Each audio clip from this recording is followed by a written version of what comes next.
with Career China, and tonight we're hanging out in Nanjing with a few teachers here. So tonight we're going to talk about their experiences about living in China. My name is Ken Braithwaite. I'm from Vancouver, Canada, and I'm 25 years old. My name is Tommy Hudkins. I'm from West Virginia, and I'm also 25 years old. I am Cassie. I'm from Houston, Texas, and I'm 27.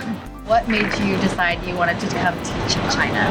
I've always wanted to live outside of the US, and I got an email from Career China through Indeed, and so I was kind of like, this is my sign. Let's go to China. Okay. I had never thought about China before in my entire life, or even Asia really. Total shock. Here I am. And here you are, Yeah. So when you were going through the process, I know it can be a long process sometimes, and just doing the visa and getting all the right documentation and all the authentication, it can be a struggle. Was there any points where you were like just frustrated or like kind of difficult? It can be frustrating at times, like just with the security check stuff. I drove 12 hours in one day to DC and then back in one day for my visa, and just stuff like that. It got really tiring, just the whole process. You have family members saying like, oh, is he still going to China? It was frustrating for me because it is an expensive process, like as far as like medical checks and sending in your visa application and just the little things.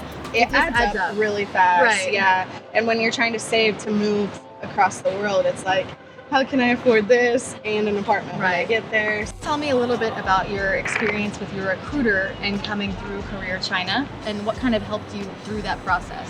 So I worked with Alma, and she was absolutely amazing. Honestly, I'm so grateful for like all of the work she did, because I know that I could not have done all that on my own. It would have been so stressful. And although it is like a lengthy process, I didn't really have to do much of it. I know that she was doing most of it, so it's amazing. That's awesome. Was there ever a point where you could go to Alma and be like, okay, I have this question, what's going on? Like, what's happening? All the time, yeah. And the time differences were different, so I'm like, message me back, Alma, wake up. I need this answered. Talk to me. I want to come to China.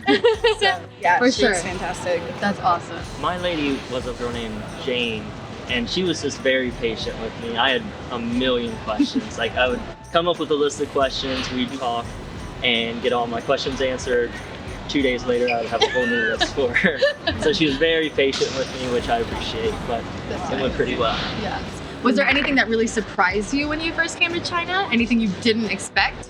The first thing that really surprised me was on the subway when someone wanted to buy me and I just got shoved right out of the way. Was it an old lady? Yes, it was It an old was an old lady. lady. It's always And them. I've also learned that there's 7 or 8 different kinds of Chinese cuisines, which are vastly different from one another. Chinese food is not Chinese food. There's so much. Yeah, you have the spicy and then the sweet and then The first time we went to Hot Pot and we told them just a little spicy, and it came out and it was the spiciest thing we've ever had, and we didn't know if it was like a joke or what was going on. She was sitting behind the counter like laughing at us. Yes, you. yeah. Look at this foreigner. burning.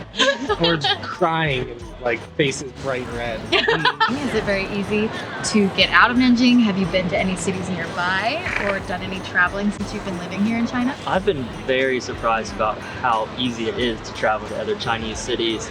I've been to Hefei, Shanghai, and both of them it was very easy to buy the train tickets, the high-speed train tickets, and you're there in a few hours. Or Hefei, it's like 50 minutes. It's very fast, and at the train station there's people that can translate and help you buy the tickets and get everything together. So it was way easier than I thought it would be. Shanghai is probably my favorite city I've ever visited.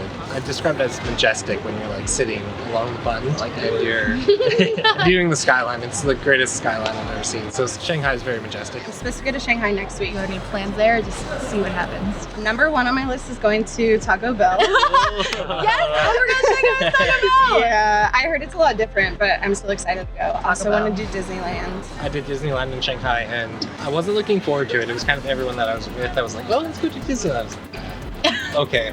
It was a blast.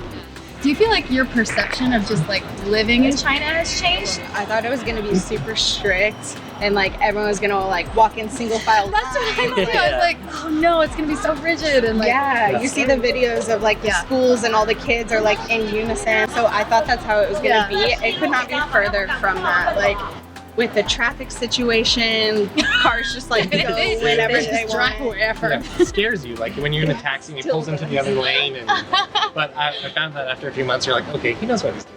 Yeah. You just can relax.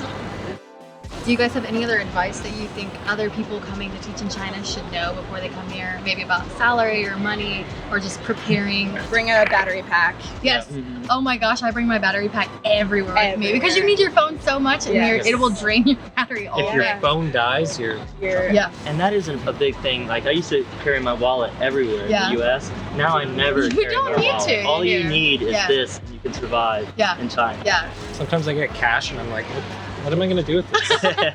Yeah, in the beginning teaching, you know, you're nervous when you first get into the classroom, but I feel like most people, you have that moment where either you really connect with the class, you have a one-on-one connection with a student, that just really makes you feel good and happy about what you're doing, whether they understand what you're trying to teach them, or the class is just really in the groove. You just have that moment where you're like, man, this is gonna Yeah, work we're out. clicking, This is we're good. vibing. Yeah, Yes. this is fun. Yeah, and that's when you realize like it's not as scary as it sounds, and you can teach even though you don't speak the same language, and they get it, and you're like, wow, like One good bit of advice I did get before I went into the classroom by myself for the first time was just remember they are little kids. Yeah. If you're brand new to this, if you make a mistake, it's not like they're gonna instantly raise their hand and say like, Tommy, this isn't what it's supposed to be.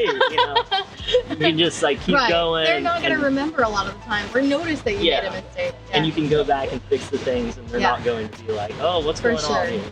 For sure. And I think like what helped me when I first started teaching is like kids are kids no matter where you are in the world. They're gonna have fun if you have good energy and if you come in and you play games and sing songs and you have a great class time. It's more about like the enthusiasm, just the environment that you create for them to learn and enjoy China. Well, thank you guys for joining me today. It was really great to hear about your experiences in China, and we look forward to seeing what else you're going to be doing here in Nanjing. My story in China!